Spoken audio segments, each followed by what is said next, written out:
What's up, guys? It's Austin Lutz and not Jefe. Killed him. What's up, Jefe? He's lying. I'm alive. Plot And twist. well. What's up, you guys? It's Austin Lutz. Happy Vernacci here. Just wanted to share a little bit about our experience with Apex and how excited we are to be coming to Connecticut, help spread the love and spread the community. Personally, I started learning on my own and was training for about 2 years before I found like Apex. There was definitely like a community aspect in New Mexico, but Apex really helps to bring the the knowledge of like all the coaching and all that stuff, and being able to be around people who like have been trying the things you're trying and doing the struggles that you are, and it helps to multiply the community and really helps to just share it with more people in a more pure and positive way. I guess that's just my take on that. Totally. I mean, I feel the same way. I was in a community with a lot of people, but we didn't really have a space to practice in, and we were constantly getting kicked out of the spots we were practicing in. So it was very difficult to culminate that kind of community and to bring people together and to progress faster. There's Definitely. Nobody progresses faster than people that learn in a gym. It's insane. It's pretty essential. Yeah, it's really essential to have all those progressions. Yeah, and it's not to say that people like who train outside can't learn it the right way. It's just as somebody who wants to like be masterful at this kind of thing, I think that being able to have progressions not just for height but for equipment and for like the softness of the pads is pretty essential. When I first started, it was just a bunch of like college age dudes all hanging out, Yeah. and we were at this wall, so whatever you could do off of this wall was the thing you were working on that day.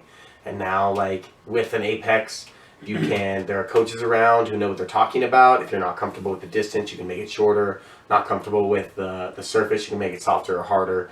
So, it's not to say that people who train outside solely, because we all train outside still too, Yeah, but sure. people who have those kinds of facilities and can use those to their greatest potential definitely will progress faster and advance faster and safer and more sustainably. I think it's also a double win for the younger generation because they've got all these people who learned outside with less to work with, not only as in like facilities, but as in people with knowledge. We were all learning together, like, well, how does this work? Let's figure it out. And then, you spend a day figuring something out, whereas someone could come up to you and teach you that same thing in like 2 minutes and be like, just do this with your body. And you're like, oh, that makes sense. So the amount of success that you have over failure in these gyms is way higher because the practice is so much more guided.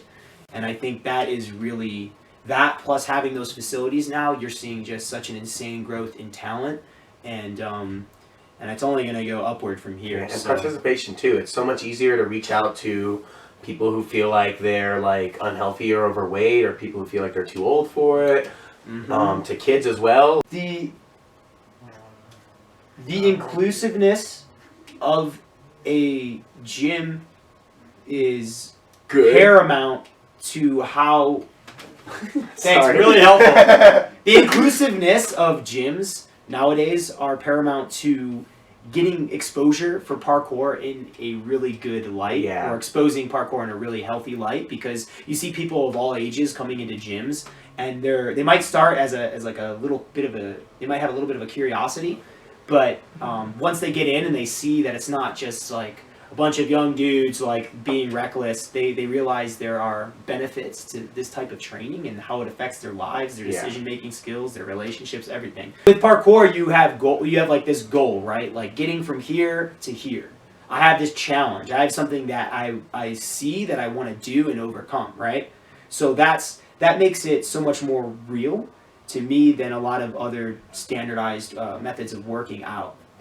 Yeah, that's something that, like, it's a movement, as cheesy as that sounds. But it could be tricking, it could be free running, it could be juggling, it could be, aerial silks, or anything, any kind of movement art form, you know what I mean? Being able to have a center community place for that allows for people to share ideas and thoughts. I can remember, like, having to dig through forums for, like, a couple hours, and, like, we're trying to post with a question on a forum and wait for, like, 2 or 3 weeks before somebody would get back to me on it. How does this move work? Yeah, what's that thing called? What's the difference between a sit turn and an Italian job? That's more for you new gen folk parkour out jokes. there. Anyway, but specifically as a coach, it's very heartwarming to me to see that the public is so excited about parkour and free running, and that they are looking for those that know how to bring it to people and how to create such a positive atmosphere for it. It's to be able to be respected in the community and to be trusted with showing it to new people. And it's just, as a coach, I wouldn't have even thought that being able to coach could be a job. Like, just like when I first started doing parkour, I never thought that doing parkour would be able to be a job. And now that we're just sharing knowledge and building the community, the more we put into it, the more we're going to be able to get back from it. So we're just really excited to give back.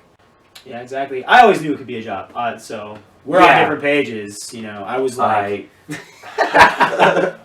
So, yeah, definitely very excited. You know, this has been a dream of mine for a very long time, was to be able to take my knowledge and help build up a community of people that are carrying the philosophy of parkour with them. Definitely. So that's just a beautiful thing, and you know, that's what I think I'm most excited about, is to just be able to have that opportunity. And we're really looking forward to it, both of us. So stoked. Cool. So I guess we'll see you guys all soon. The 16th of September, probably 17th. Our flight gets in pretty late, so yeah. And then you guys probably won't see this until, well, you might see it, but you might not actually see us. Hopefully, you don't see it with us there. That'd be really weird. That'd be kind of cool. No, I don't. I can't look at myself on camera, Austin. It's just so awkward. The camera adds 10 pounds, so you might look like I've already added 10 pounds. 240 gains, dude. Gains.